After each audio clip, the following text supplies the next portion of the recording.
Affirmation लिखिए और फिर हम अपनी क्लास को शुरू करते हैं। जल्दी से आ जाइए सारे के सारे स्टूडेंट्स।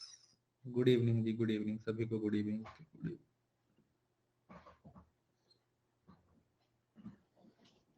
जी जी प्रणाम, गुड इवनिंग जी। बढ़िया है, बस बारिश हो रही है सुबह से, बाई चांस इंटरनेट चल गया, नहीं तो आज भी क्लास नहीं हो पाती क्योंकि सुबह से तो चल नहीं रहा इंटरनेट, मोबाइल डेटा यूज कर रहे हैं, पता नहीं क्या हुआ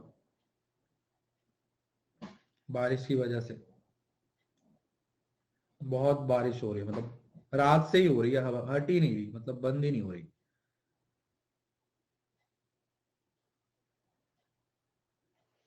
बहुत ज्यादा ठंड हो रही है।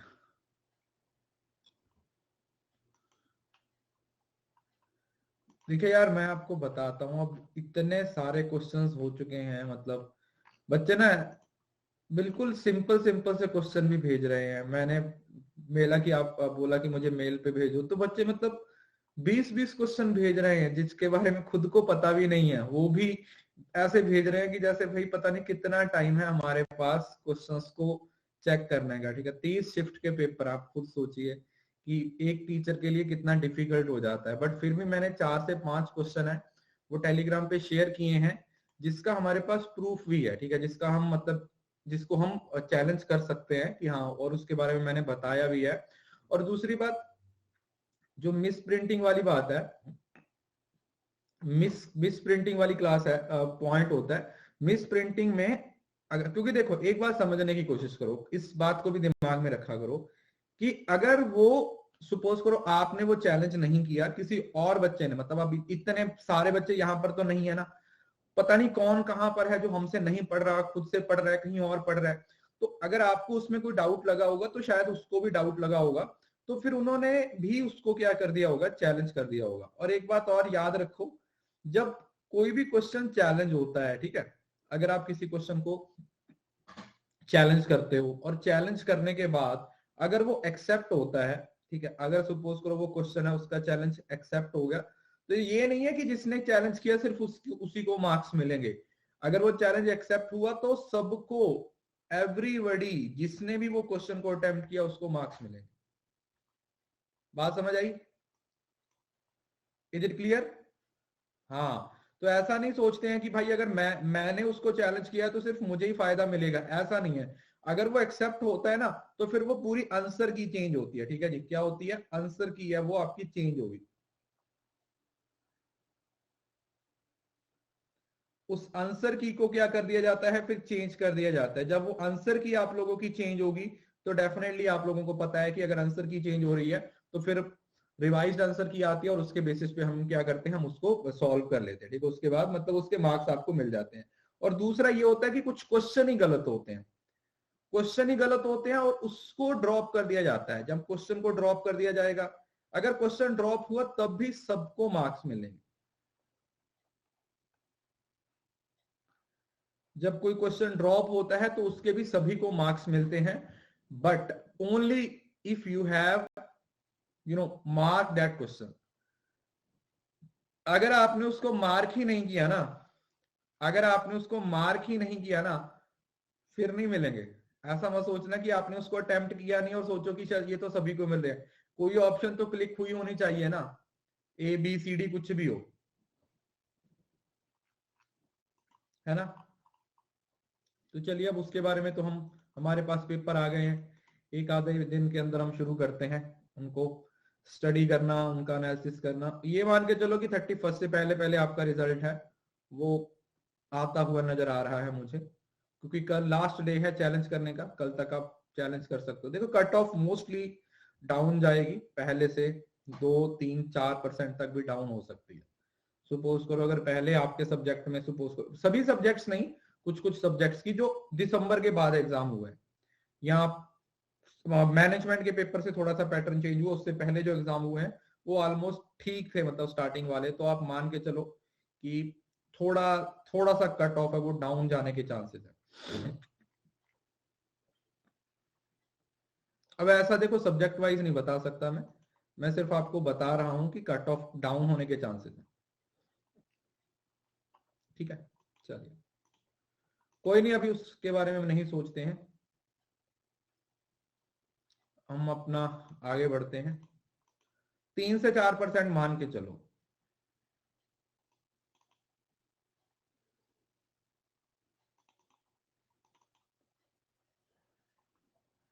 3 से 4%। कॉमर्स की भी, मैनेजमेंट की भी, मतलब मुझे जो लगता है 3 से 4% का मोर और लेस इस तरीके से होता है। वैसे मैं कोई प्रोडिक्शन नहीं कर रहा हूँ, वी आर जस्ट लाइक, हम सिर्फ पेपर के जो पेपर का लेवल है, ठीक है, उसके अकॉर्डिंग बता रहे हैं कि जो पेपर का लेवल था उसके अकॉर्डिंग हम बता रहे हैं कि इस तक, यहां तक हो सकता है, ठीक है। थोड़ा थोड़ा डिफिकल्ट तो नहीं बोल सकते, थोड़ा कॉम्प्लिकेटेड सा था। क्या था? थोड़ा कॉम्प्लिकेटेड सा था, जिस वजह से आप ये मान के चल सकते हो कि हाँ, हमें थोड़े से नंबर है वो, मतलब थोड़ा सेकंड पेपर है वो थोड़ा कम आया था, या नंबर थोड़े कम आएंगे तो उसके हिसाब से कट ऑफ भी कम जाएगी।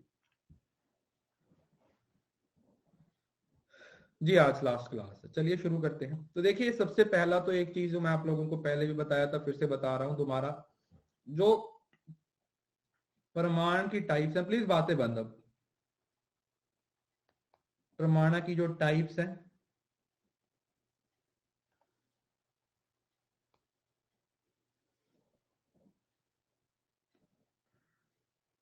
वो मैं भूल गया, आज भेजता हूँ। वो मॉडर्न वाली वीडियो का लिंक भेजना भूल गया, वो मैं आज भेज दूंगा, अभी इस क्लास के बाद भेजूंगा। अरे वो अचानक से वो हो गया ना, आंसर कीज आ गई, तो बस उसी के चक्कर में बच्चों से पेपर कलेक्ट करने, तो उसमें मैं थोड़ा बिजी हो गया। आज मैं शेयर कर दूंगा। एक तो जो प्रमाण की टाइप्स हैं, और 6 टाइप्स के जो प्रमाण हैं वो, और सबसे इंपॉर्टेंट जो अनुमान है ना, अनुमान के अंदर जो 5 स्टेप्स आते हैं ना, या वो जो सीक्वेंस है कि किस तरीके से इन्फर करना है, किस तरीके से उस चीज को क्या करना है, इन्फर करना है। वो जो इन्फर करने वाला प्रोसेस है ना, वो बहुत ज्यादा इंपॉर्टेंट है, ठीक है। इसको आप लोगों ने अपने दिमाग में बिठाना है। चलिए, अब प्रतिजना आप लोगों को पता है, प्रतिजना क्या होता है? एक प्रोपोजिशन होती है ना, या जिसको आप डेक्लेरेशन भी बोल देते हो, ठीक है। आप इसको कुछ भी बोल सकते हो, you can call it proposition, declaration.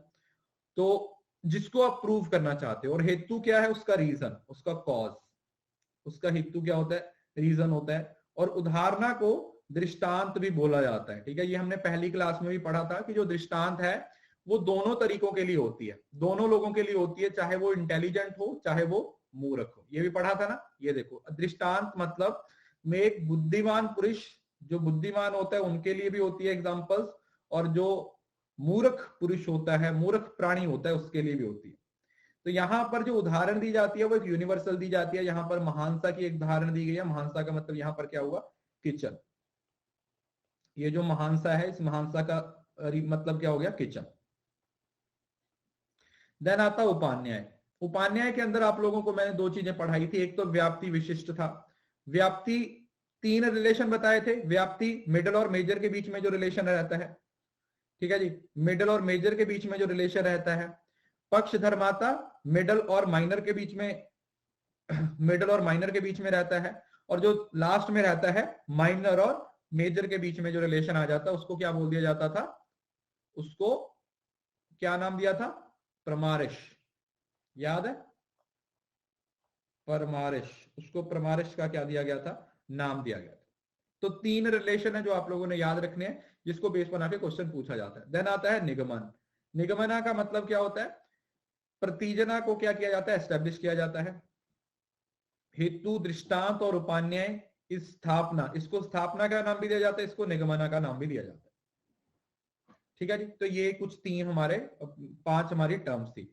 अब एक एक चीज को डिफरेंटली समझने की कोशिश करते हैं। देखो यहां पर ना, जो आज की क्लास है, इसमें आप लोगों ना बस इसको पढ़ते जाइए, दिमाग में बिठाते जाइए, क्योंकि ये चीजें आज जो पढ़ने वाले हैं ना, ये काफी कॉम्प्लिकेटेड है। तो इनको ना आपको एज इट एज ही याद करना पड़ेगा। क्या करना पड़ेगा? एज इट एज ही याद करना पड़ेगा। तो आप एक बार इनको समझते रहिए, दिमाग में बिठाने की कोशिश कीजिए। देखो, पक्ष का मतलब होता है सब्जेक्ट। सब्जेक्ट क्या होता है? पक्ष कौन सा होता है? सब्जेक्ट या प्लेस जो आपका माइनर टर्म हो गया ना। सब्जेक्ट क्या हो गया? माइनर टर्म होता है। सब्जेक्ट क्या होता है? माइनर टर्म हो गया, मतलब वो पहाड़ी, सब्जेक्ट प्लेस क्या थी, हिल, जहां पर ऑब्जेक्ट को प्रूव किया जाएगा, उस पहाड़ी पर आग को प्रूव करना था। ठीक है जी। तो mountain is fiery in this statement, the fire is suspected on the mountain, तो वो जो आग है वो कहां पर लगी हुई है, दैट इज ऑन द हिल, जो उस माउंटेन पे लगी हुई है। तो जो हिल है वो पक्ष है, या जिसको आप सब्जेक्ट या प्लेस कुछ भी आप इसको बोल सकते हो।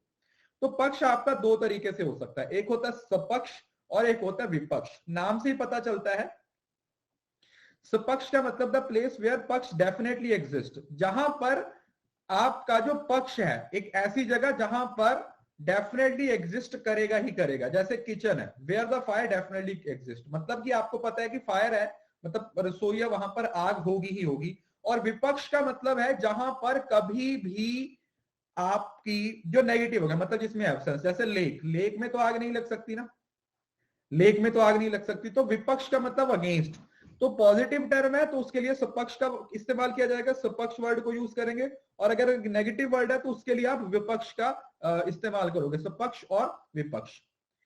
द एग्जिस्टेंस ऑफ हेतु ऑन पक्ष इज कॉल्ड पक्ष धर्माता। ये बताया था ना कि मिडल और माइनर के बीच में, मिडल और माइनर के बीच में जो रिलेशन होता है उसको क्या बोला जाता है, पक्ष धर्माता,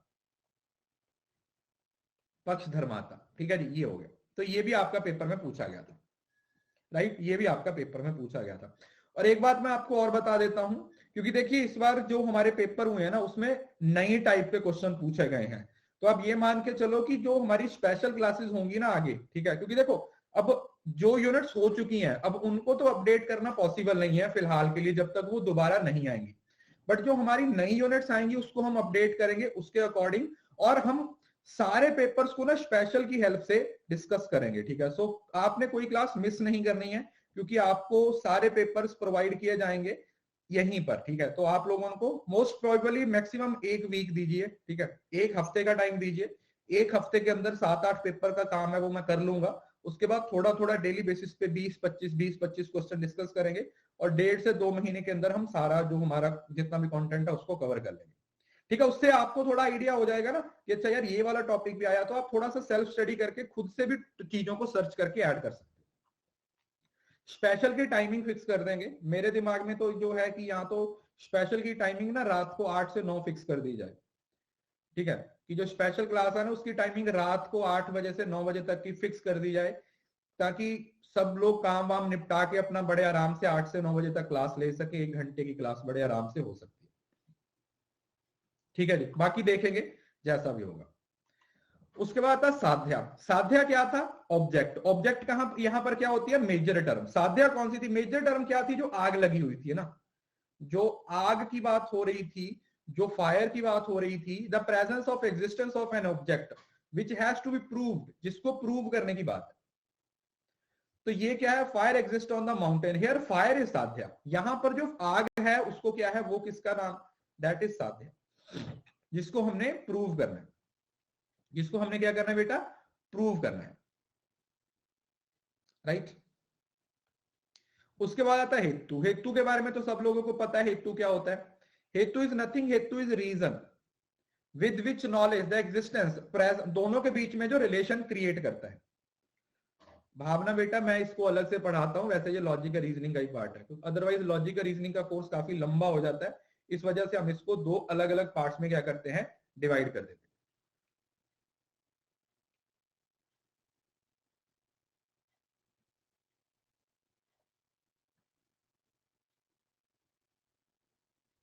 राइट, जैसे धुआं। अब धुआं क्या था हमारा, दोनों के बीच में जो रिलेशन क्रिएट कर रहा है, जो रिलेशन क्रिएट कर रहा है उसको आप क्या बोल देते हो, मिडल टर्म बोल देते हो। That's what we call middle term. उसको हम क्या नाम दे देते हैं बेटा, that is what we call middle term. ठीक है जी। अब आता है व्याप्ति। दिस इज वेरी इंपॉर्टेंट, इसको ध्यान से समझना। व्याप्ति क्या होता है, व्याप्ति का मीनिंग समझ लीजिए। जो दोनों के बीच में रिलेशन होता है ना, जो हर जगह पे एग्जिस्ट करता है, एक इनवेरिएबल रिलेशन होता है, समझ लो ना, मतलब रिलेशन ऑफ इनवेरिएबल कॉन्स्टिट्यूएंट्स, जो हर जगह पे एग्जिस्ट करेगा between middle and major term. Middle और मेजर के बीच में जो रिलेशन होगा उसको आप व्याप्ति का नाम दे देते हो। व्याप्ति मतलब एक रिलेशन को बोल देते हो, यूनिवर्सल रिलेशन। ठीक है, जैसे यूनिवर्सल रिलेशन होता है कि व्याप्ति हो गया, the mutual relation between the smoke and fire, कि जहां पर आग है वहां पर धुआं होगा, सॉरी जहां पर धुआं है वहां पर आग होगी, इज कॉल्ड व्याप्ति। नीरू देख सकते हो बच्चे आप, where ever the smoke exist there exist the fire, right. This relation is called vyapti. इस रिलेशन को क्या नाम दिया जाता है? इस रिलेशन को व्याप्ति का नाम दिया जाता है। So this is nothing, it is just a universal relation. Universal relation दो चीजों के बीच में, मतलब मिडल और मेजर के बीच में जो यूनिवर्सल रिलेशन है उसको व्याप्ति का नाम दिया जाता है।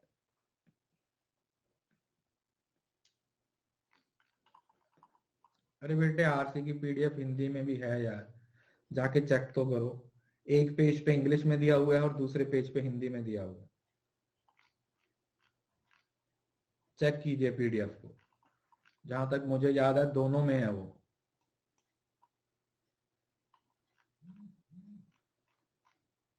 Unacademy test series of are where to search. देखो अनअकैडमी की टेस्ट सीरीज में आरसी के लिए आपको स्पेसिफिकली नहीं मिलेगा, ठीक है, स्पेसिफिकली नहीं मिलेगा। तो आप लोगों को जो टेस्ट सीरीज है उसके अंदर जाके सिर्फ आरसी की प्रैक्टिस कर सकते हो। मतलब पूरे 50 क्वेश्चन वाला आपको टेस्ट मिलेगा, उसमें जाके आप 50 क्वेश्चन में से आरसी को ढूंढ के उसकी प्रैक्टिस कर सकते हो, ठीक है। हाँ, पीवाईक्यू या दूसरी टेस्ट सीरीज है जो वहां। अब देखो, व्याप्ति is the logical ground of inference. अगर आप व्याप्ति को निकाल दें, अगर आप व्याप्ति को निकाल दें तो इन्फर नहीं कर सकते, यू कांट इन्फर। अगर आप व्याप्ति को निकाल देते हो तो आप इन्फर नहीं कर सकते, मतलब एक जगह से, मतलब वो जो कंक्लूजन निकालना चाहते हो वो आपका कभी नहीं आएगा अगर आप व्याप्ति को क्या कर देते हो, निकाल देते हो। तो व्याप्ति है ना, ये दो वर्ड से बन के, मतलब मिलके बनता है। कौन सा? वी आपति। वी का मतलब होता है विशेष और आपति का मतलब होता है संबंध। तो व्याप्ति मतलब एक विशेष संबंध हो गया। देखो हेतु तो वो रिलेशन क्रिएट करता है, और जो रिलेशन क्रिएट होता है उसको व्याप्ति बोला जाता है। समझ रहे हो? जो रिलेशन हेतु के द्वारा क्रिएट किया जाता है उस रिलेशन को, मतलब उस प्रोसेस को हम क्या नाम दे देते हैं? व्याप्ति। ठीक है जी, इज इट क्लियर? वो जो रिलेशन क्रिएट होता है उसको आप व्याप्ति का नाम दे देते हो कि ये व्याप्ति। क्लियर हुआ बच्चे? यस। व्याप्ति is defined as uncondition and constant. ये कंडीशनल नहीं होता, ये अनकंडीशनड होता है। समझ रहे ना? जहां पर आपने धुआं देखा तो धुएं से आप खुद ही, मतलब फिर उसकी कोई कंडीशन नहीं है कि धुआं हरा होगा, पीला होगा, लाल होगा, नाभी होगा। नहीं, धुआं है तो इसका मतलब आग लगी होगी। ये वर्ड लिखा हुआ है ना, अनकंडीशनल। अनकंडीशनल का मतलब क्या हुआ कि कोई कंडीशन नहीं है भाई, बिना कंडीशन के हम चीजों को रिलेट कर सकते हैं, बिना कंडीशन के। ठीक है जी, कोई कंडीशन नहीं है, बिना कंडीशन के रिलेशन होगा। व्यापा द प्रिवेटेड और व्यापिका द प्रिवेटर। प्रिवेटेड जिसको प्रिवेट किया जाएगा और योग कर रहा है, इस तरीके से। अब यहां पर देखो, फायर है वो आपकी साध्या है, ठीक है। जो आग लगी हुई थी वो मेजर टर्म है, जो जहां पे लगी हुई थी वो क्या थी? दैट इज पक्षा। और उन दोनों को रिलेट कौन कर रहा था? हेतु। उन दोनों को रिलेट कौन कर रहा था? हेतु कर रहा था। तो इसका मतलब जो साध्या, मतलब जो आपकी मेजर टर्म है वो, और जो आपका पक्ष है, इन दोनों के बीच का जो रिलेशन है वही रिलेशन क्या है? आपका व्याप्ति है। और इस रिलेशन को डेवलप करने में या इस रिलेशन को बनाने में कौन सा बंदा अपना रोल प्ले कर रहा है? ये रिलेशन किसके द्वारा क्रिएट किया जा रहा है? This relation is created by हेतु। है ना?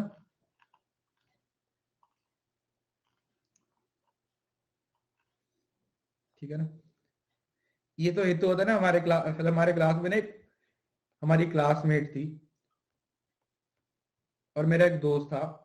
वो ना थोड़ा, मतलब कुछ कुछ स्टूडेंट होते हैं ना क्लास में जो हर किसी के साथ पंगे लेते रहते हैं, जो हर किसी की खिंचाई करते रहते हैं। आपने देखा होगा कुछ लोग ऐसे होते हैं जो हर किसी के साथ पंगे लेते रहते हैं, मतलब वो जॉली टाइप के होते हैं।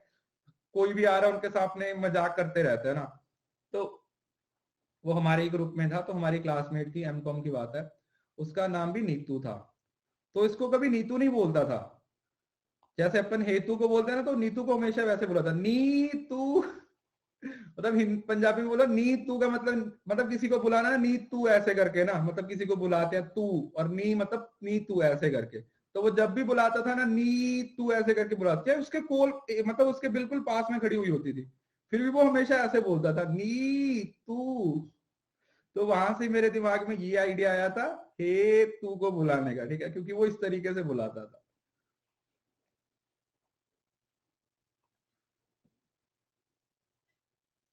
तो ये हो गया। अब यहां पर ध्यान से समझना, द स्टेट ऑफ प्रिवेशन मतलब जो प्रिवेजन मतलब जो एग्जिस्ट करती है, दो फैक्ट्स विच इज प्रिवेटेड, व्याप्य, और अदर प्रिवेट्स जो उसकी एग्जिस्टेंस की बात करता है। मतलब आप इसको ऐसे समझ लो, ये ऊपर की बातों को समझने की जरूरत नहीं है। Vyapti is a relation of invariable constituents between middle term and major term. Middle term और, यार हेतु तो मिडल टर्म है, हेतु तो धुआं है। उस धुएं की वजह से, वो धुआं क्यों हो रहा है या उसकी एग्जिस्टेंस को व्याप्ति बोला जाता है। वो जो रिलेशन है कि जहां पर धुआं है वहां पर आग लगी होगी, जहां पर धुआं है वहां पर आग भी लगी होगी, वो आपकी क्या है, दैट इज कॉल्ड व्याप्ति। उसको आप व्याप्ति का नाम दे देते हो, दैट इज इनवेरिएबल रिलेशनशिप।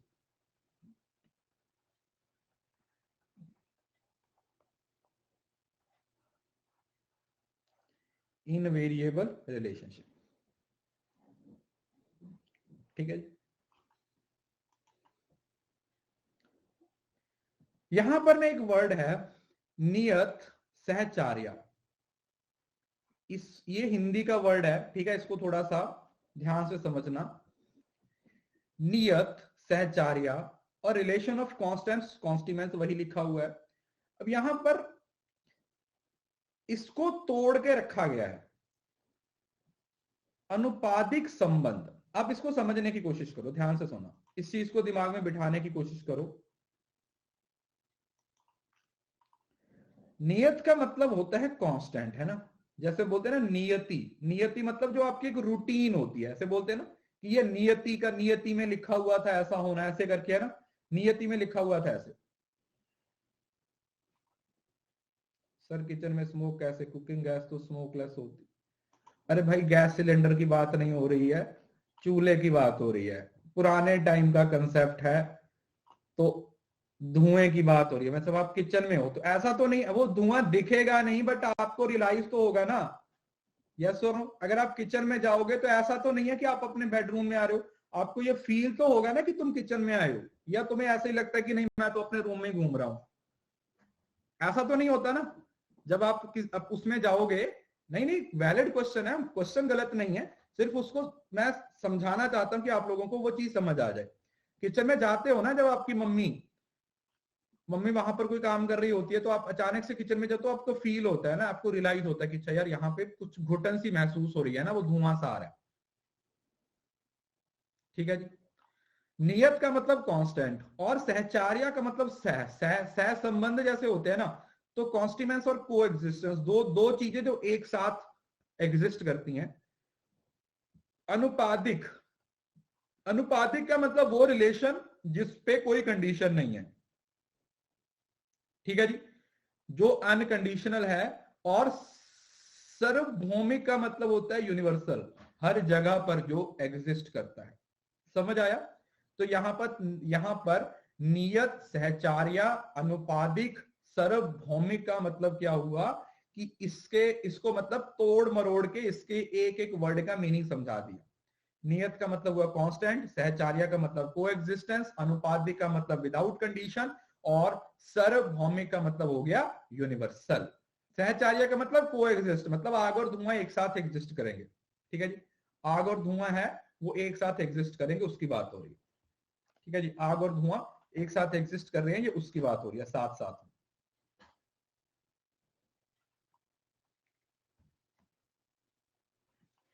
देखो याद तो करना ही पड़ेगा, अब तो बहुत सारी चीजें पढ़नी पड़ेंगी। देखो मैं पहले बता रहा हूं, ठीक है, 1 मिनट आपका ले रहा हूं। अनुपातिक का मतलब जो जिसकी कोई कंडीशन नहीं है, समझ रहे हो ना, कंडीशन नहीं है, जैसे किसी को छेड़ोगे तो पिटाई होगी ही होगी। ऐसा नहीं है कि वो लड़ाकी है लड़की या उसको बुरा लगेगा तो ही छेड़े तो ही पीटेगी। किसी के साथ भी पंगा लोगे ना तो पिटाई होगी होगी, वो अनकंडीशनल है। वहां पर तो पिटाई होनी तय है, वहां पर कोई ऐसा नहीं है कि आप बच जाओगे, समझ रहे हो ना।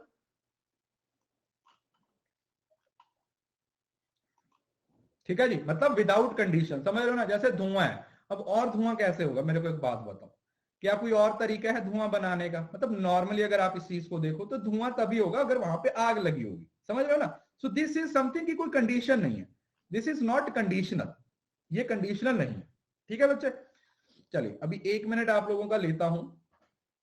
नहीं नहीं, अभी फैलेसिस होनी है, अभी इस चीज को ध्यान से समझ लेना। आप लोगों के लिए खास करके ये चीज बहुत ज्यादा इंपॉर्टेंट होने वाली है, पेपर 2 के लिए नहीं, पेपर 2 में बहुत सारी चीजें नहीं हुई हैं, पेपर 1 को लेके मैं जो चीज आपको बताने वाला हूं वो आप ध्यान से समझ लीजिए। देखिए पेपर 1 में अभी जो प्रेपरेशन है वो, उसको आप ये मान के चलो कि वो 2 तरीके से होगी, 2 तरीके से नहीं, ऐसा समझ लो कि एक तो वो चीजें जो हम यहां पर क्लास में पढ़ रहे हैं,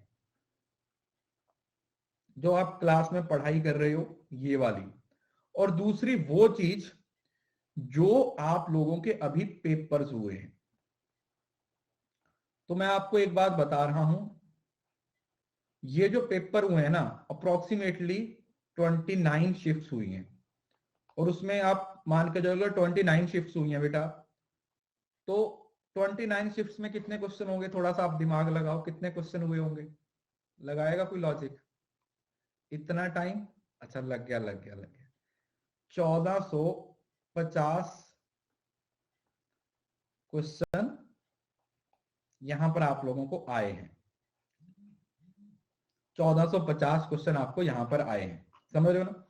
और अभी जो हमारी प्रेपरेशन होगी वो यहां पर हम जितना पढ़ रहे हैं वो पढ़ेंगे, अब हमारा फोकस किस पे होगा, वो इस चीज पे ज्यादा होने वाला है, इस चीज पे ज्यादा होने वाला है। तो आप लोगों को ना, मैं ध्यान से मैं आपको इस चीज के बारे में बता रहा हूं कि इसमें बहुत सारे न्यू कंसेप्ट्स आए होंगे जो अभी तक आपके सिलेबस का पार्ट नहीं थे। ठीक है जी, बहुत सारी नई चीजें हैं वो आपसे पूछी गई होंगी जो पहले कभी नहीं पूछी गई हैं। यहाँ पर बहुत सारे नए कंसेप्ट्स हैं वो आए होंगे जो आप लोगों ने पढ़े नहीं है, और शायद हमने भी नहीं पढ़ाए क्योंकि वो कभी पूछे नहीं गए थे। ठीक है, हमारा बेस भी पीवाईक्यू होता था, तो हम भी वही चीजें पढ़ाते थे जो पीवाईक्यू में आती हैं या जो सिलेबस पे मेंशन है। अब यहाँ पर बहुत सारे नए कंसेप्ट होंगे, तो आप लोग एक बात समझ लो, इसके लिए बेटा सेपरेटली एक मोटी सी नोटबुक लगा लेना।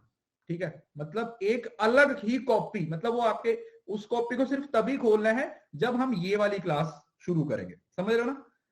आप अभी जो आप नोट्स बना रहे हो बनाते रहिए, उसमें कोई दिक्कत नहीं है, एक मोटी सी कॉपी बना लेना, क्योंकि ये इसकी जब एक्सप्लेनेशन होगी ना, तो जो टॉपिक तो आप लोगों को पढ़ाया हुआ है तो उसमें तो कोई दिक्कत नहीं है, बट बहुत सारी नई चीजें होंगी जिसका हम कंटेंट भी ऐड करेंगे, तो उसको आपने इस वाली नोटबुक में क्या कर लेना है, ऐड कर लेना है ये सारे क्वेश्चन।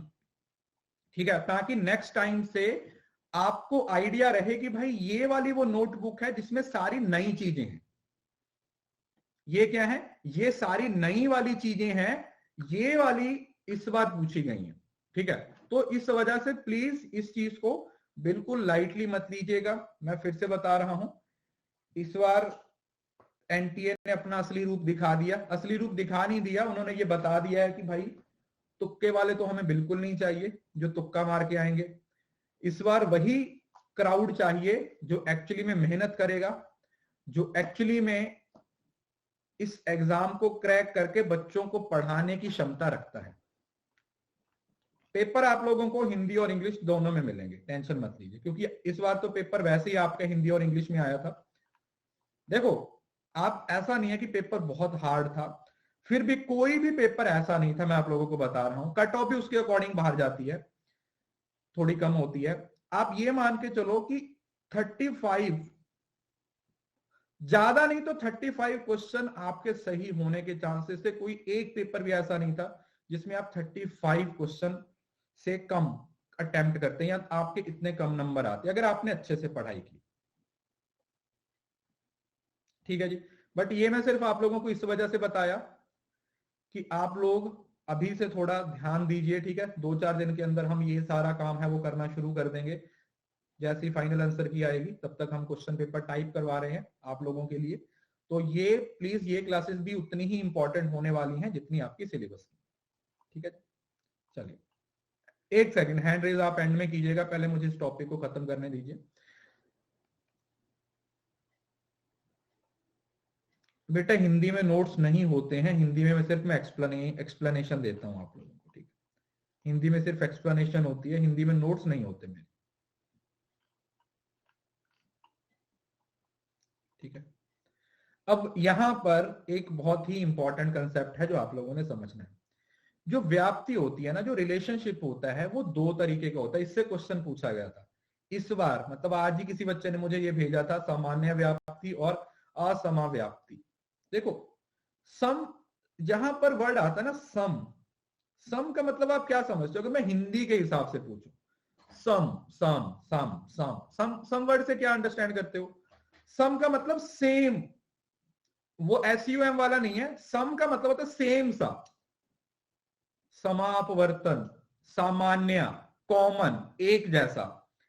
तो जो साम व्याप्ति है या जिसको इक्विपोलेंट कॉन्स्टिट्यूएंट्स बोलते हैं, इसका मतलब है जब दोनों के बीच में एक जैसा रिलेशन है। मतलब चाहे A B की तरफ चले जाओ, चाहे B से A की तरफ चले जाओ, कोई फर्क नहीं पड़ेगा। समझ रहे हो ना? Nameable and knowable, whatever is nameable is knowable, and again whatever is knowable is nameable. जो एग्जिस्ट करता है दोनों में एक ही जैसा, मतलब जैसे सिस्टर और सिस्टर, लच्छी पीते बात करेंगे, सिस्टर और सिस्टर। अब ये जो सिस्टर और सिस्टर है ना, ये जो रिलेशन है वो कौन सा रिलेशन है? ये समाव्याप्ति है। क्यों? क्योंकि चाहे आप इस साइड से इस साइड चले जाओ, चाहे आप इस साइड से इस साइड पे चले जाओ, दोनों जगह पर एक ही बात हो रही है। चाहे तुम बोल दो कि वो मेरी बहन है या वो बोल दे कि तुम उसकी बहन हो, तो ये समव्याप्ति हो जाएगा, मतलब सेम सेम सा रिलेशन हो जाएगा।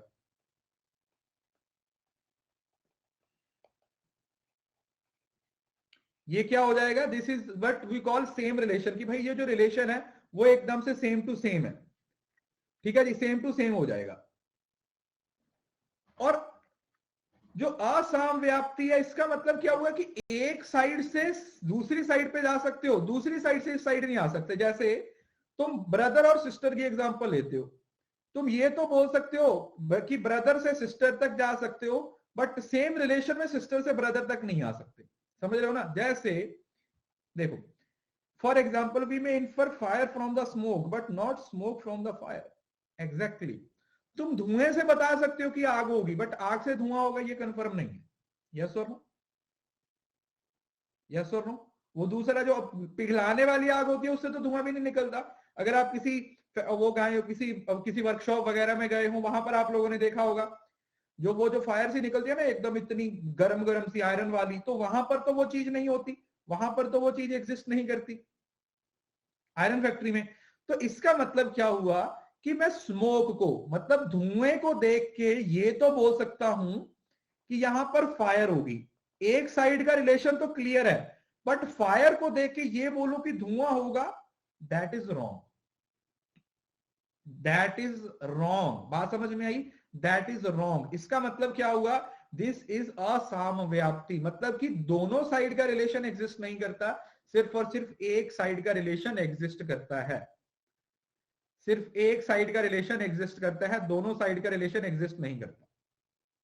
बात समझ में आई बच्चे? यस। तो ये दिमाग में रखिए, इसको नॉन इक्विपोलेंट भी बोल दिया जाता है, ठीक है। ये कुछ इसके वर्ड्स हैं, नॉन इक्विपोलेंट। और ये क्या है? इक्विपोल। इक्वल मतलब इक्वल, इक्वल, इक्यू वर्ड यूज मतलब इक्वल, बराबर। ये अनइवन हो जाएगा, ये इवन हो जाएगा। ये अनइवन हो जाएगा नीचे वाला, और ये ऊपर वाला क्या हो जाएगा बेटा? इवन हो जाएगा। This is what we even, even even का इसको इवन बोल दिया जाएगा, ठीक है जी। अब ये देखो, समाव्याप्ति मतलब इक्वल एक्सटेंशन, और असमव्याप्ति का मतलब अनइक्वल एक्सटेंशन। यहां पर इक्वल एक्सटेंशन की बात हो रही है कि दोनों में इक्वल रिलेशन है, चाहे इस साइड से इस साइड आ जाओ, चाहे इस साइड से इस साइड आ जाओ, कोई दिक्कत नहीं है। और अनइक्वल में या तो इस साइड से इस साइड आओगे बट इस साइड नहीं आ पाओगे। ठीक है, ये सिस्टर और सिस्टर की बात हो रही है और यहां पर ब्रदर और सिस्टर की बात हो रही है। ठीक है जी, इज इट क्लियर? अरे बोलो ना, शर्मा काहे को रहे हो? अब तो आंसर की भी आ गई, पता चल गया कि अगली तैयारी करनी है या फिर इसी बार निकल गया। समझ रहे हो ना? है ना? देखो ये चीज बहुत ज्यादा इंपॉर्टेंट होती है। जब हम किसी चीज में लटके रहते हैं ना तो हम कुछ कर नहीं पाते, है ना? एक साइड कर दो भाई, है ना, रिजल्ट निकाल दो, हो गया तो भी ठीक है, नहीं हुआ तो भी ठीक है, एटलीस्ट दिमाग तो ठिकाने पे आ जाएगा। मैं आप लोगों को आज एक फैक्ट बताता हूं। मैं इंस्टाग्राम पे अपनी एक सीरीज शुरू करने वाला हूं जिसमें मैं बहुत सारी चीजें प्लान कर रहा हूं। उसमें मैंने आज एक चीज पढ़ी थी कि अगर आप लोगों को कोई 2 मिनट का डिस्ट्रैक्शन होता है, पढ़ते हुए अगर आप 2 मिनट के लिए डिस्ट्रैक्ट होते हो तो दोबारा उसी फोकस पे आने के लिए आपको 23 मिनट्स लगते हैं। मतलब समझ रहे हो? अगर आप कोई काम कर रहे हो, बीच में कोई डिस्ट्रैक्शन आ गई, 2 मिनट के लिए आपका ध्यान दूसरी चीज पे चला गया, तो आप जिस डोमेन पे पहले थे ना कि ये वाला मेरा फोकस था, ये मेरा लोकस ऑफ कंट्रोल था, उसी पे वापस आने में आपको कितना टाइम लगेगा? 23 मिनट लगेगा।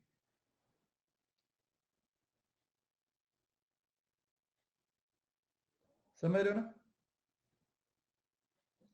मैंने फर्स्ट पेपर चेक किया सर, 41 करेक्ट है मेरे। देखो इनके भी, अंकित के 41 सही है, तो ये भी तो हमारी क्लास में आता था 82। मैं तो इसका मतलब, मेरे को तो ज्यादा ये फूफा करने की आदत नहीं होती ना। कुछ लोग होते हैं वो शुरू कर देते हैं, है ना, रिजल्ट आया नहीं है पहले से ही, है ना। चलो कोई नहीं, नेक्स्ट टाइम देखते हैं आगे। फिलहाल के लिए इस चीज पे फोकस कीजिए, समव्याप्ति, समव्याप्ति और असमव्याप्ति, मतलब इक्वल एक्सटेंशन और अनइक्वल एक्सटेंशन, ये आप लोगों ने याद रखना। अब यहां पर देखो, व्याप्ति है ना, इस ये थोड़ा सा कंफ्यूजन वाला है, बट इसको थोड़ा सा दिमाग में बिठाने की कोशिश कीजिएगा, ध्यान से सुनो। व्याप्ति को मतलब दो चीजों के बीच में जो रिलेशन होता है, ध्यान से सुनो बेटा, दो चीजों के बीच में जो रिलेशन है वो एग्जिस्ट करवाने के लिए, मतलब उस रिलेशन को लेके आने के हमारे पास 6 तरीके हैं। 6 तरीके हैं। पहला है अन्याय, एग्रीमेंट ऑफ प्रेजेंस। अब ये तो मुझे नहीं लगता कि किसी को बताने की जरूरत है। अन्याय का मतलब क्या था? Relation of agreement. अच्छा ये देखो, ये कितनी कितनी अच्छी बात है, मैं आपको बताता हूं। इंग्लिश लिटरेचर को लेके, इंग्लिश का जिस दिन पेपर हुआ ना, इतना हल्ला गुल्ला हो गया यूट्यूब पे ना, लोगों ने इतनी वीडियो बना दी कि पेपर 1 ने तो खा लिया, बच्चों को मार ही दिया भाई, कुछ आता ही नहीं था। और ये आपके सामने स्टूडेंट इसी क्लास में पढ़ता था, 41 क्वेश्चन सही हो गए, पेपर 1 में 82 नंबर लेके आ रहे हैं। समझ रहे हो ना? मतलब मैं एक्चुअली, मेरा पहले दिन दिमाग, पता है, मतलब नॉर्मली मैं किसी दिन को लेके इतना वो नहीं हुआ था, मतलब कि यार हुआ क्या, मतलब मैं थोड़ा बहुत डर। बट जिस दिन इंग्लिश का पेपर हुआ ना, इंग्लिश का पेपर हुआ ना, उस दिन मेरे को लगा कि यार ऐसा क्या पूछ लिया,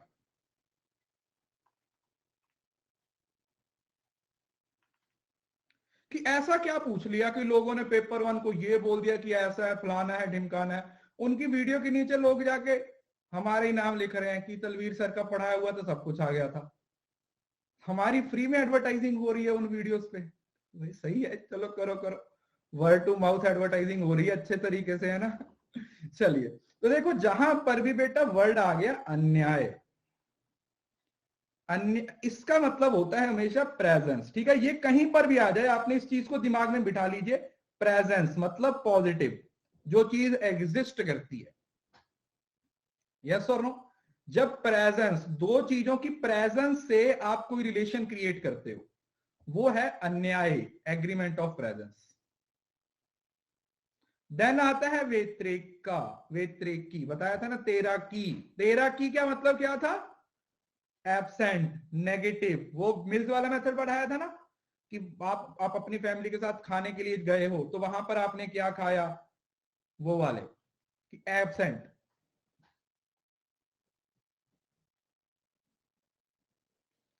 देन आता है व्यभिचारगा, we do not observe any contrary instance in which one of them is present and that they must be related to each other। ये क्या हो गया, जहां पर one of them is present and other is absent, इसी ये व्यात्रेकी वाला आ गया, अन्याय व्यतिरेकी दूसरा नाम। याद है एक तीसरी टर्म जो भी थी ना पेपर 2 और पेपर 1,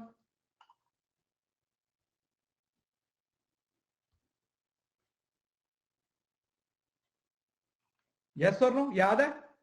तीसरा इसकी फुल फॉर्म है ये व्यभिचारगा, जो भी इसकी प्रॉपर प्रोनाउंसिएशन है। ये किससे रिलेट करती है, जब दोनों चीजों की एक पॉजिटिव और एक नेगेटिव है, एक चीज के पॉजिटिव होने से और दूसरी चीज के नेगेटिव होने से जो रिलेशन क्रिएट होता है वो। ठीक है, ये तीन तो पहले भी पढ़ के आए हम, यस और नो? ये हम पहले भी पढ़ के आए हैं कि एक चीज के पॉजिटिव होने से और दूसरी चीज के नेगेटिव होने से जब कोई रिलेशन क्रिएट होता है उसको व्यभिचारा नाम दिया जाता है। क्लियर है? देन आता है उपाधि निराशा और इलिमिनेशन ऑफ कंडीशन। इसका मतलब क्या होता है, देखो ये वो टर्म्स हैं जो थोड़े से टिपिकल है, तो थोड़ा सा इसको ग्लोसरी टाइप बना लीजिए, मैंने आपको स्टार्टिंग में भी बोला था। व्याप्ति is an unconditional relationship that is universal and necessary and adventitious condition में vitiate the natural and invariable relation between हेतु एंड साध्य। तो अनकंडीशनल समझ रहे हो ना, मतलब कंडीशंस को इग्नोर करके, कंडीशंस को साइड पे करके जब हम रिलेशन क्रिएट करते हैं उसको बोला जाता है इलिमिनेशन ऑफ कंडीशन। उपाधि निराशा, आई थिंक एग्जैक्टली ये है, क्या है, ऐसे होगा ना, उपाधि निराशा ऐसे करके। ठीक है जी, तो इसका मतलब क्या होगा, जब आपने कंडीशंस को क्या कर दिया, इलिमिनेट कर दिया, मतलब विदाउट कंडीशन बना दिया, क्योंकि वो रिलेशन ही अनकंडीशनल होता है।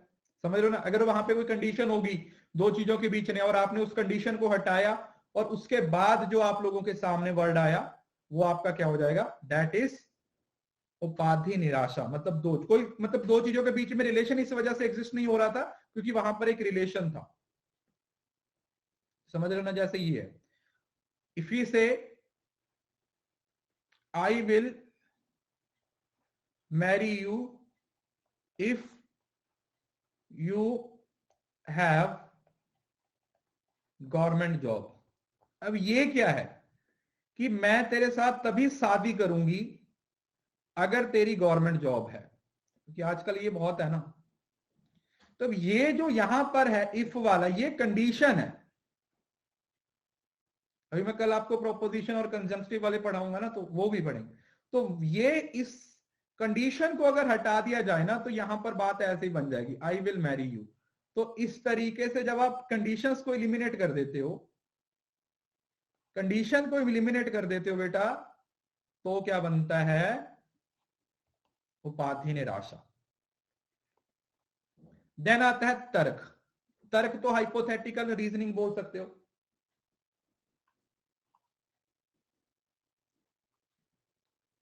JRF Aditya, proper pronunciation, sorry मुझे आपका नाम, अरे बेटा उसी की तो बात कर रहे हैं ना। व्याप्ति में तो कंडीशन होती नहीं है ना, तो व्याप्ति को एस्टेब्लिश करने के लिए हम कंडीशन को एलिमिनेट करेंगे ना। This is what we are talking about, how to establish the vyapti, उस रिलेशन को कैसे बनाना है।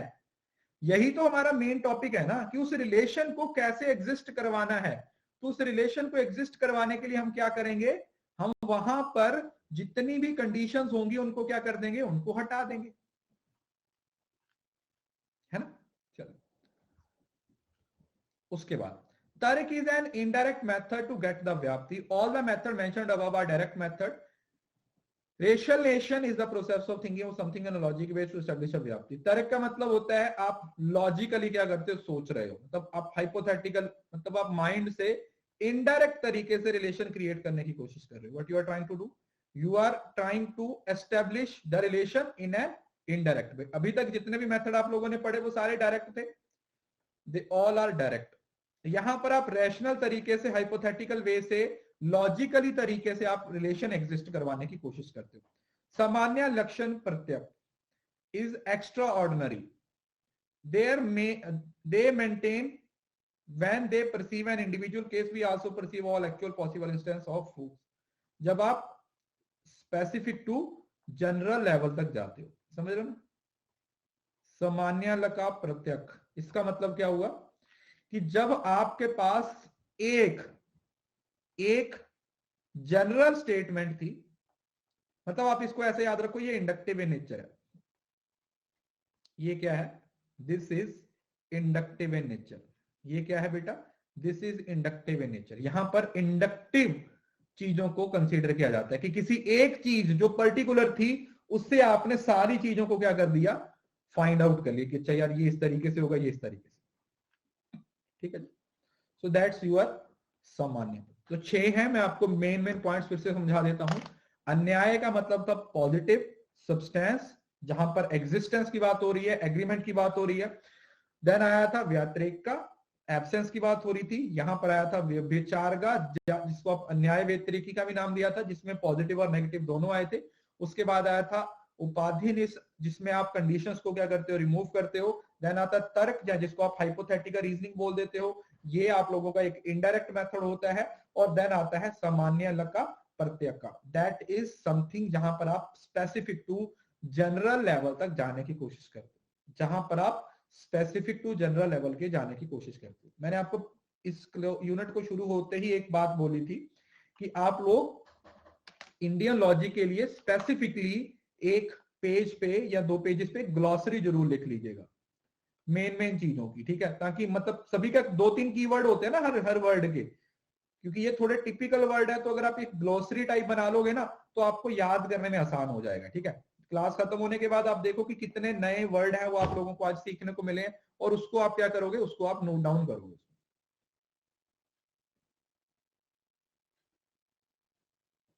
राइट, क्लियर है जी? अरे बेटा पढ़ लो यार, क्लास कब तक भी चलेगी।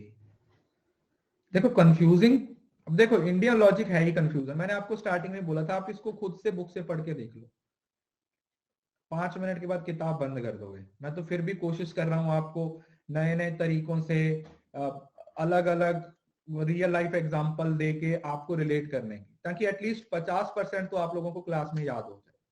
बाकी 50% आपकी मेहनत पे डिपेंड करता है ना। तो थोड़े से एफर्ट लगाने पड़ेंगे आपको इस यूनिट के लिए, बाकी तो सही है।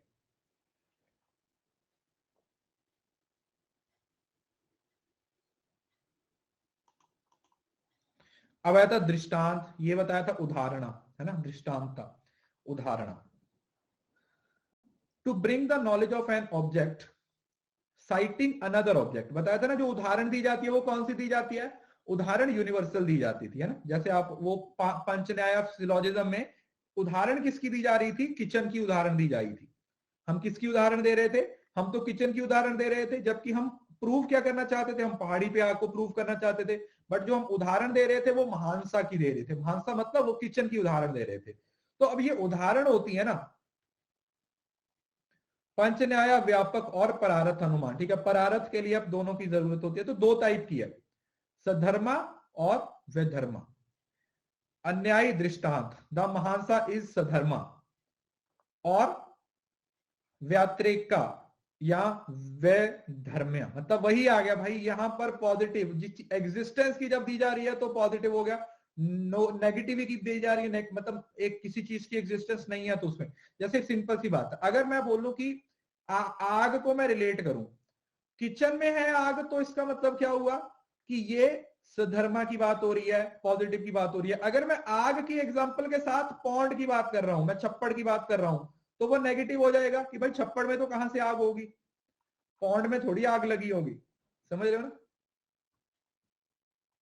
वो फिल्मों में होता है, रियल में नहीं होता। ठीक है, कि हाँ भाई तुम बैठो पौंड छप्पड़ में पैर भिगो तो आग लग जाए, वो रियल लाइफ में नहीं होता। कि और कहीं बोलो कि सर उस मूवी में सोना था, तो ये भी गलत है। ये भी पॉजिटिविटी वाली है कि वो गई थी एक्ट्रेस, उसने पौंड में अपने पैर डुबोए थे और पूरे छप्पड़ में आग लग गई थी। ये रियल लाइफ में नहीं होता, समझ रहे हो ना? ये सब बनी बनाई बातें हैं, तो इसको दिल पे मत लेने का। ठीक है जी। तो यहाँ पर अगर ये सारी चीजें पेपर में लेके जाओगे ना, तो दो चार नंबर है उसको कटवा के ही आओगे।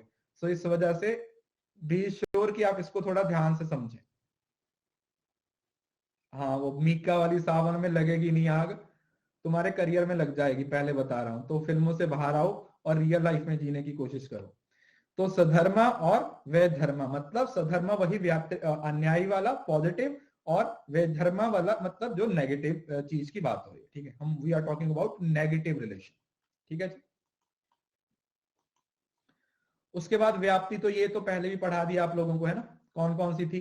अन्याय व्यतिरेकी और व्यतिरेकी। ठीक है, एब्सेंस और पॉजिटिव, मतलब वही दो चीजें चल रही हैं, एक पॉजिटिव है और एक नेगेटिव है, एक पॉजिटिव है जी, एक नेगेटिव है, एक पॉजिटिव और एक नेगेटिव। बेटा न्यू कोर्स ही शुरू हो रहा है, आप ये मान के चलो कि कल से लॉजिक का रीजनिंग शुरू हो रही है, तो कल से आप न्यू कोर्स ही मानो, समझ रहे हो ना? हर हफ्ते नया कोर्स ही आ रहा है, सब नया ही कंटेंट पढ़ाया जा रहा है। ठीक है जी। तो ये दो चीजें होगी, समझ आ गया? ये दृष्टांता के बारे में हो गया। उसके बाद आता है ये लिंगा। लिंगा क्या होता है? हेतु, रीजन। रीजन को लिंगा बोला जाता है, लिंगा। ठीक है जी। लिंगा, विशिष्ट लक्षण which will be present always with an object. सहचार्य नियम, to be with is called लिंगा, मतलब जो एग्जिस्ट करेगा। कल पेपर 2 की क्लास नहीं है। मिडल टर्म, कौन सी है ये आप लोगों की मिडल टर्म है। मिडिल टर्म है जी बेटा। कल को नया कोर्स शुरू हो रहा है लॉजिकल रीजनिंग वाला, उसको जरूर से एनरोल कर लीजिए जिसने नहीं किया। कल आपको पढ़ने में बहुत मजा आएगा, क्योंकि हम कल आर्ग्यूमेंट को पढ़ेंगे। क्या inductive, deductive, valid, invalid, sound, unsound, कल बहुत मजा आने वाला है। अगली यूनिट है 10 दिन, आप बहुत इंजॉय करने वाले हो, और उस यूनिट से आपका एक भी नंबर नहीं जाने दूंगा। अब ये जो लक्षण है, ये जो लिंगा है ना, वो क्या करता है? वो व्याप्ति की एग्जिस्टेंस का रोल प्ले करता है। मतलब समझ रहे हो ना? जो मेजर और मिडल के बीच में, सॉरी, मेजर और माइनर के बीच में जो आता है वो लिंगा है। लिंगा मतलब हेतु, हेतु मतलब रीजन, रीजन मतलब कॉज। इतने सारे नाम है इसके, इस भाई साहब के इतने सारे नाम है। इसके सारे इतने सारे नाम है जो आप लोगों ने याद रखने हैं कि कॉज है। ये क्या है भाई? ये कॉज है जिसके बारे में हम बातचीत कर रहे हैं। ये कॉज है जिसके बारे में हम बात कर रहे हैं।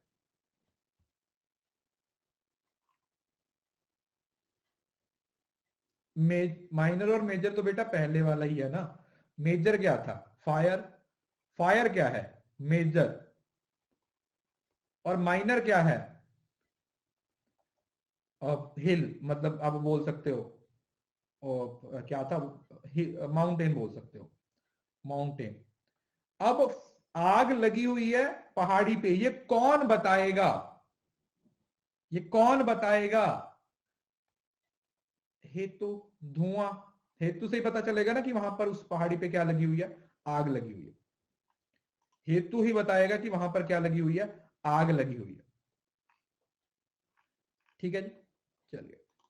उसके बाद आता है लिंगा परमारिश। ठीक है, लिंगा परमारिश के बारे में आप लोगों को पहले बताया था।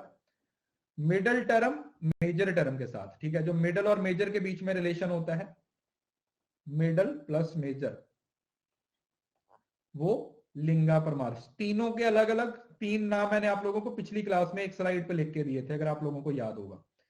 तीनों के मतलब 3 रिलेशन की बात हो रही थी, है ना? कि मिडल और मेजर के बीच में, मिडल और माइनर के बीच में, और माइनर और मेजर के बीच में जो रिलेशन था, वो तीनों का अलग अलग नाम है, वो मैंने आप लोगों को बताए थे। आई होप की, उम्मीद करता हूं कि आप लोगों को वो सारे याद होंगे, आपने उसको दिमाग में बिठा लिया होगा। ठीक है, ये बहुत ही ज्यादा इंपॉर्टेंट है बच्चे, पेपर में पूछा जाता है, इस वजह से मैं इस पर थोड़ा ज्यादा फोकस कर रहा हूं, ताकि आप लोगों को वो ज्यादा अच्छे तरीके से समझ आए।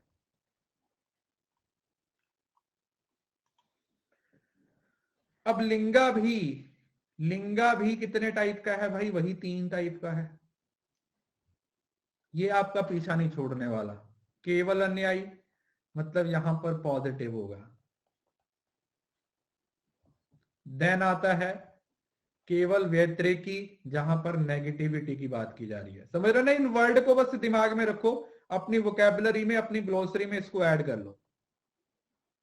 अपनी ग्लोसरी में इसको क्या कर लो, ऐड कर लो कि ये वाली चीजें हैं जो पूछी जा रही हैं। जैसे where there is no smoke there is no fire, तो ये क्या है? जहां पर कोई आग नहीं है, जहां पर, sorry, where there is no smoke there is no fire, जहां पर धुआं नहीं है वहां पर आग भी नहीं होगी, है ना? सिंपल। जहां पर धुआं नहीं है वहां पर आग भी कैसे होगी? तो ये नेगेटिव हो गया, ना तो धुआं है और ना ही आग है, तो ये एक नेगेटिव हो गया, केवल व्यतिरेकी हो गया। और अगर ये बोल दिया जाए कि यहां पर धुआं है तो इसका मतलब वहां पर आग भी होगी। अगर यहां पर धुआं है तो साथ में भाई फायर भी होगी, आग भी लगी होगी, तो इसको आप क्या नाम दे दोगे? दैट इज केवल व्यतिरेकी। ठीक है जी, वो अन्याय व्यतिरेकी और ये केवल व्यतिरेकी। और देन आता है अन्याय व्यतिरेकी, जहां पर दोनों चीज पक्ष भी है और विपक्ष भी है। मतलब जहां पर धुआं है वहां पर आग है, मतलब यहां पर पॉजिटिव के साथ पॉजिटिव और नेगेटिव के साथ नेगेटिव, दोनों चीजों को क्या कर दिया? आपस में रिलेट कर दिया। जो चीज पॉजिटिव है उसको पॉजिटिव के साथ, और जो चीज नेगेटिव है उसको नेगेटिव के साथ क्या कर दिया? रिलेट कर दिया। We have just related it. जो पॉजिटिव है उसको पॉजिटिव के साथ रिलेट कर दिया, और जो नेगेटिव है उसको नेगेटिव के साथ रिलेट कर दिया। जब आपस में क्या कर दिया गया है? उनको रिलेट कर दिया गया है, तो उसको आप अन्याय व्यतिरेकी का नाम दे देते हो। दैट्स व्हाट वी कॉल अन्याय व्यतिरेकी। समझ आ गया बच्चे? मुझे पता है थोड़ा सा कॉम्प्लिकेटेड है, बट ऐसे ही पूछा जाता है ये, और ऐसे ही पढ़ना है और ऐसे ही याद करना है। ठीक है, पिछले बार ही बच्चों को भी ऐसे ही पढ़ाया था, इसी को बेस बना के उन्होंने पेपर में क्वेश्चन बनाए थे। आप लोगों को भी ऐसे ही पढ़ाना है और इसी तरीके से आपको क्वेश्चन पूछे जाएंगे। और मैं फिर से आपको बोल रहा हूं, आप लोग लक्की हो। समझ रहे हो ना? आप लोग लक्की हो, क्यों? क्योंकि आप लोगों के लिए वो जो एनटीए ने जो पैटर्न चेंज किया है ना, वो पेपर है हमारे पास डिस्कस करने के लिए। समझ रहे हो ना? पिछली बार वाले बच्चे को एक समझे झटका लग गया था, तो एटलीस्ट आप लोगों को वो झटका नहीं लगने वाला, क्योंकि वो पूरे पेपर हमारे पास है। ठीक है जी, वो पूरे पेपर हमारे पास है जो हम डिस्कस करने वाले हैं। समझ रहे हो ना? राइट। तो इस वजह से थोड़ा सा ही रह गया, बस लास्ट रह गया आपका परमारश। परमारश मतलब पक्ष और व्याप्ति। The knowledge that vyapti exist in the paksha, vyapti exist in the paksha is called paramarsha, जिसको क्या नाम दिया गया है? That's what we call consideration. याद रखिएगा, परमारश को क्या नाम दिया गया बेटा? परमारश को नाम दिया गया है कंसीडरेशन, की कंसीडर किया जा रहा है। ठीक है जी, परमारश का मतलब है कि कंसीडर किया जा रहा है कि हाँ, हमें नॉलेज है कि जो व्याप्ति है वो पक्ष में एग्जिस्ट कर रही है। परमारश है वो क्या बताता है कि जो व्याप्ति है वो कहां पर एग्जिस्ट कर रही है? वो पक्ष में एग्जिस्ट कर रही है। तो पक्ष और व्याप्ति का जो रिलेशन है उसको आप क्या नाम दे दोगे? परमारश।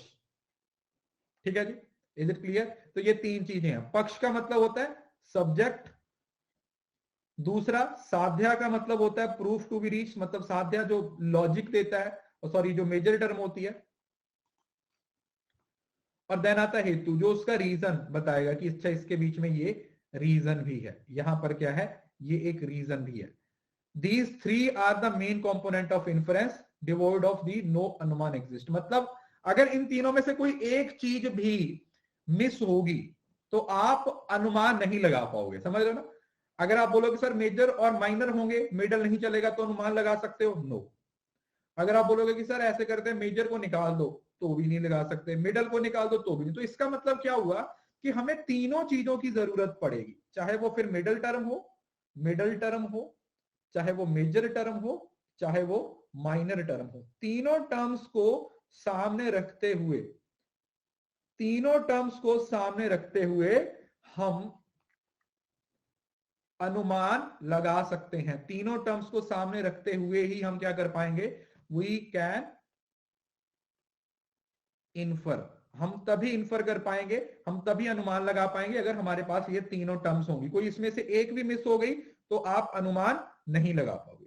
ठीक है बच्चे, इसमें से कोई एक भी मिस हो गई तो आप उसको अनुमान नहीं कर मिस नहीं। अरे भाई वो उस दिन पढ़ाया था ना, वो पूरी इतनी सुंदर आपको ड्राइंग बना के दी थी कि जो फायर है वो मेजर टर्म है, जो माइनर टर्म है वो हिल है, और जो मिडल टर्म है जो मिडल है वो स्मोक होता है। एक सेकेंड, हिल स्मोक फायर, फायर है वो मेजर है। अब एक बात बताओ, ध्यान से सुनो, अगर आप लोगों को धुआं नहीं दिख रहा तो बता सकते हो कि वहां पे आग लगी होगी? है दिख ही नहीं रहा कुछ, कैसे बता दो? जब कुछ दिख ही नहीं रहा तो कैसे बता दोगे? तो मिडल को नहीं हटा सकते, और अगर मैं बोलूं कि ऐसे करो माइनर को हटा दो, तो आग क्या हवा में लगी हुई है? आग लगी कहां पे है? बोले सर दिल में लगी हुई है। अरे दिल वाली आग नहीं है ये अलग आग है, जिसकी एग्जिस्टेंस के बारे में हमें नजर आना चाहिए कि कहां पे लगी हुई है ये। दिलों में तो बहुत के लगती है, और आजकल तो आग तो मतलब रहने ही दो, ठीक है, टॉपिक बहुत आउट ऑफ कंटेक्स्ट हो जाएगा। आग को लेके कैसी कैसी धारणाएं हैं।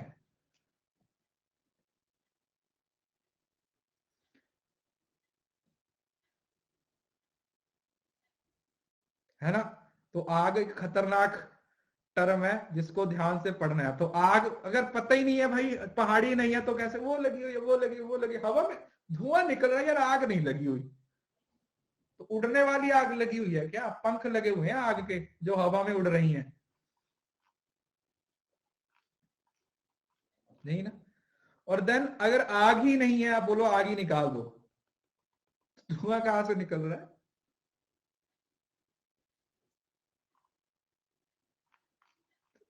बताओ, अगर आग नहीं है तो धुआं कहां से निकल रहा है? वो धुआं नहीं होता, वो उसको क्या बोलते हैं, वो तो ठंड में होता है ना, क्या बोलते हैं उसको अंग्रेजी में, क्या बोलते हैं उसको? धुंध होती है, फॉग बोलते हैं, वो थोड़ी है, फॉग की बात थोड़ी हो रही है। और वो तो ठंडा होता है, वो तो ठंडा होता है, वो गर्म थोड़ी होता है। हाँ कोहरा बोलते हैं उसको, तो दैट व्हाट वी कॉल कोहरा।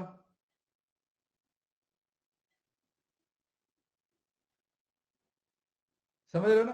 तो इस वजह से ये बात बोली गई है कि भाई इन तीनों की हमें सख्त जरूरत है, इन तीनों की हमें सख्त जरूरत है अगर हम कुछ इन्फर करना चाहते हैं। If we want to infer something then we need all of them,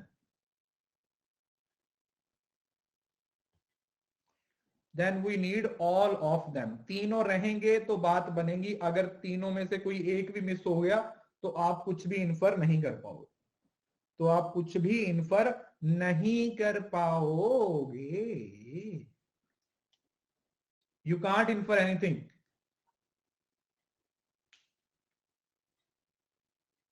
ठीक है जी, तो ये आपका पहले वाला ही है, ये मैंने आप लोगों को डिटेल में पढ़ाया है।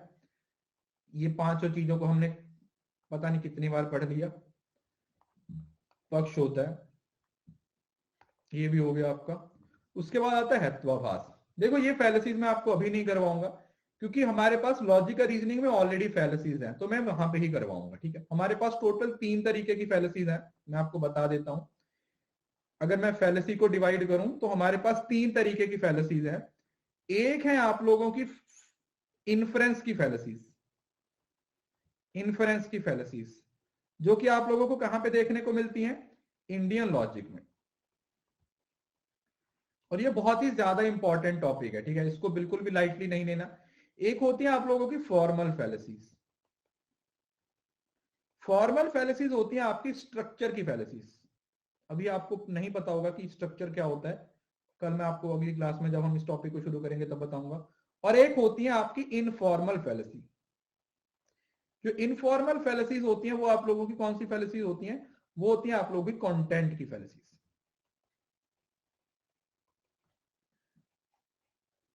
वो आपकी कौन सी फैलेसीज होती हैं? वो आप लोगों की कंटेंट की फैलेसीज होती हैं। ठीक है जी, वो आपकी कौन सी फैलेसीज होंगी? कंटेंट की फैलेसीज। नॉन फॉर्मल नहीं होता, इनफॉर्मल होता है। और सबसे ज्यादा पढ़ने में मजा आएगा आपको ये वाली। रिचा वो लॉजिकल रीजनिंग में होगा बेटा। सबसे ज्यादा मजा आएगा आपको ये वाली फैलेसी पढ़ने में। मतलब पेट दुखने लगेगा आपको या हम ये वाला टॉपिक पढ़ेंगे, क्योंकि ये बहुत ही ज्यादा इंटरेस्टिंग है। मतलब कुछ कुछ ज्यादा ही, मतलब समझ रहे हो ना, मतलब ये कुछ ज्यादा ही अच्छी है यार। मतलब इतना, मतलब वो जाकिर जाकिर खान का डायलॉग है यार, ये कितनी औसम है, ये बिल्कुल उसी तरीके से है। ये टॉपिक है ना, वो कुछ ज्यादा ही औसम है। ये वाला जो टॉपिक है ना, मतलब वो, मतलब मेरे को खुद पर्सनली ना, मैं आपको बताऊं, मेरे को पर्सनली ये वाला टॉपिक पढ़ाने में इतना मजा आता। मतलब कुछ टॉपिक्स ऐसे हैं जो पढ़ा के मैं बहुत ज्यादा खुश होता हूँ। लाइक जैसे इनफॉर्मल फैलेसी हो गया, कम्युनिकेशन हो गया, मूड्स एंड फिगर्स हो गया। तो ये 3 टॉपिक्स ऐसे हैं ना पेपर 1 से रिलेटेड, जो मुझे सबसे ज्यादा मजा आता पढ़ाने में। ऐसा नहीं है मैं सारे पढ़ाता तो मैं सारे, बट इस टाइम पे ना मैं अलग ही डोमेन में पहुंच जाता हूं जब ये वाला टॉपिक आप लोगों को पढ़ाता हूं। तो फिलहाल यही है आप लोगों का इंडियन लॉजिक। इतना इंडियन लॉजिक पढ़ लीजिए, बाकी जो वेस्टर्न लॉजिक है वो आप लोगों का अगले हाउस बेटा कल शुरू होगी। कल सुबह 11 बजे आपकी लॉजिक रीजनिंग की पहले की क्लास होगी। ठीक है जी, जिसमें हम आर्ग्यूमेंट को शुरू करेंगे। कल से हम argument, inductive, deductive, फैलेसीज, logical reasoning, ये सारी चीजों को शुरू करेंगे। ओके चलिए, रेज द हैंड में अब आपके साथ थोड़ी बात कर लेते हैं। सो अगर कोई आना चाहता है तो you can raise your hands. Okay, let's just invite some students to speak. Hello. Hello. How are you sir? हाँ जी, गुड इवनिंग। सर मैंने अभी न्यूली ज्वाइन किया है अन अकेडमी पे, तो मैं ये पूछना चाह रहा था सर, मैं कहाँ से स्टार्टिंग करूँ मेरी प्रिपरेशन की? ओके सो देखिए, ये काफी सारे बच्चों का क्वेश्चन होगा। मैं आपको पहले भी, कल की क्लास देख लीजिए आप, इसी कोर्स की कल की क्लास, या आई थिंक इस कोर्स की नहीं थी, आई थिंक दूसरे कोर्स की थी। तो आप देखो जो रनिंग कोर्स है आप उसको लाइव लीजिए। जैसे कल एक नया कोर्स शुरू हो रहा है, ठीक है, तो आप उसको लाइव अटेंड करना शुरू कर दीजिए। और उसके साथ पिछले जितने भी कोर्सेज है ना, उसकी आप 1 बाय 1 रिकॉर्डिंग शुरू कर लीजिए। या आप टीचिंग की लास्ट क्लास देख लीजिए, कल की क्लास में मैंने उसमें आपको पूरा प्रोसेस बताया है कि कैसे अपकमिंग, रनिंग और जो कंप्लीटेड कोर्सेज है उसको कैसे कवर करना है। एक्चुअली सर मुझे इसकी पीडीएफ नहीं मिल रही। मैं एक्चुअली जो प्रीवियस कोर्सेज जो चले गए हैं उनकी जो कंप्लीट पीडीएफ कहाँ से डाउनलोड होगी, उनकी क्या देखिए, टाइमिंग है? कुछ कोर्सेज की कंबाइंड पीडीएफ दी हुई है और कुछ की नहीं है। हाँ तो जी, हाँ जी। आप इंडिविजुअल क्लासेस से पीडीएफ को डाउनलोड कर लीजिए। ठीक है, इंडिविजुअल पीडीएफ डाउनलोड करके अपने फोन में फोल्डर बना के रख लीजिए, पार्ट 1 2 3 ऐसे सेव कर लीजिएगा, तो वो ओके सर। ज्यादा सही रहेगा आपके लिए। ओके सर, जो यानी कि प्रीवियस क्लासेस हैं वो रिकॉर्डिंग के थ्रू, और ये लाइव क्लासेस जो कल 11 हाँ, o'clock उसको स्टार्ट आप होंगी पहले वो से, मैं। क्योंकि इन बिटवीन कोई कोर्स शुरू करोगे ना तो आपको समझ नहीं आएगा। यस यस सर, तभी मैंने आज ये क्लास लगाई है, तो मुझे एक्चुअली पता नहीं लग रहा है ये क्या हो रहा है। तो हाँ, मेरी तो वही वजह है ना, से ये भी लास्ट मैं क्लास है ना, तो अब कैसे समझ आएगा आपको, बताइए। इसकी सर पहले कितनी क्लासेस हो चुकी हैं? पहले वही मैं, आप ना टीचिंग वाला कोर्स देखना, उसकी कल वाली क्लास देखना, उसमें मैं डिटेल में बताया है। ठीक है सर। ठीक है, एक बार उसको चेक कर लीजिए, उससे आपको पूरा आइडिया हो जाएगा। Okay sir, thank you sir. काफी दिनों के बाद हमने रेज द हैंड किया ना। Hello, sir. Hello, Hello. Good evening, sir. Good evening. Sir, this Indian logic बहुत confusion आ रहा है, sir.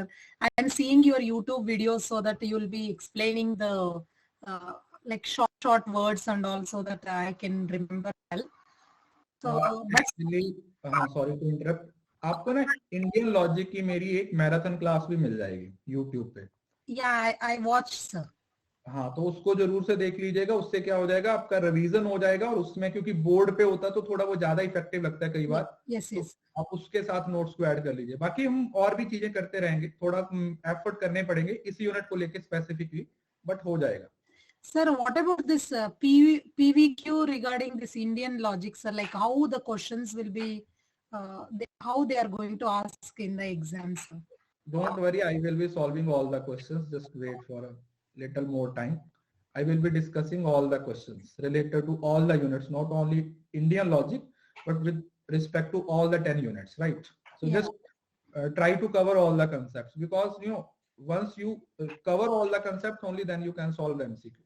If you are thinking that directly you are going to solve MCQ, then it is not actually feasible. Like you have to go through the concept first, only then you can solve the MCQ, right? Yes, sir.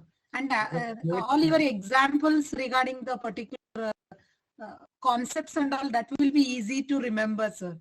I will try real life exam. Thank you so much. Man. Yeah. Thank you. Yeah, sir. Thank you, sir.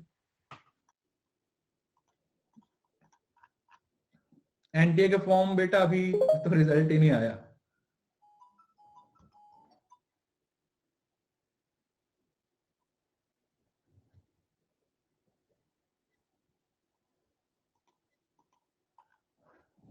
Hello, good evening sir. हाँ, good evening sir, मैंने अगली 2020 का net exam दिया, लेकिन मुझे paper one का कुछ भी नहीं समझ आया। वैसे भी मेरा पेपर बंगाली है, इसलिए हिंदी और इंग्लिश में थोड़ा प्रॉब्लम है मुझे। ओके, तो देखिए उसमें देखो एक बात तो कंफर्म है कि आपका जो पेपर वन है या तो वो हिंदी में होता है या इंग्लिश में होता है। तो मैं सजेस्ट करूंगा कि आप थोड़ा इंग्लिश में ट्राई कीजिए, शुरू कीजिए। धीरे धीरे जैसे जैसे आप क्लासेस करोगे आपको इंग्लिश में समझ आना शुरू आ जाएगा, क्योंकि या तो आप हिंदी में अटेम्प्ट कर सकते हो या इंग्लिश में अटेम्प्ट कर सकते हो। ऐसा नहीं है कि आपको अपनी मदर टंग में पेपर देखने को मिलेगा, सेकंड पेपर तो आपका उसी में होगा।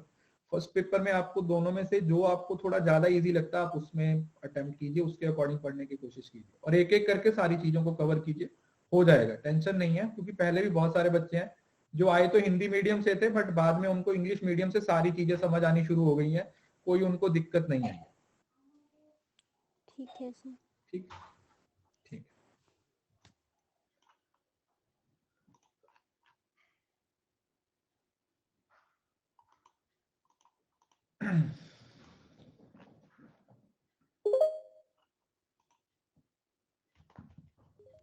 Hello, Good evening, sir.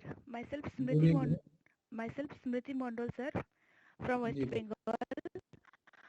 Actually, मेरे को वो जो क्लासिफिकेशन ऑफ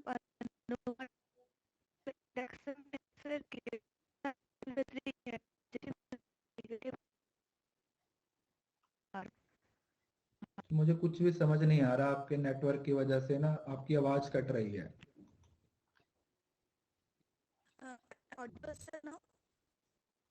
बोलिए, क्या बोला आपने? आई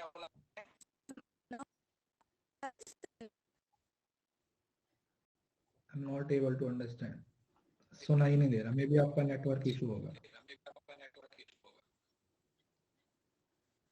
अब टाइप कर दीजिए बच्चे, टाइप करके बता दीजिए, मैं बता दूंगा।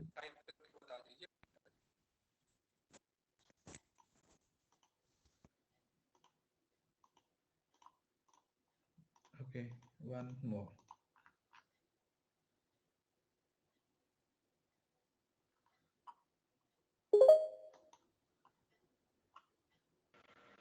हेलो, हाँ जी, नमस्ते सर। मैं गिरिजा बिहार से बोल रहा हूँ। जी बोलिए सर। सर, एक्चुअली में जो आप पढ़ाते हैं पूरा समझ, जो आप पढ़ाते हैं पूरा का पूरा मैं समझ लेता हूँ, उसमें कोई दिक्कत नहीं है।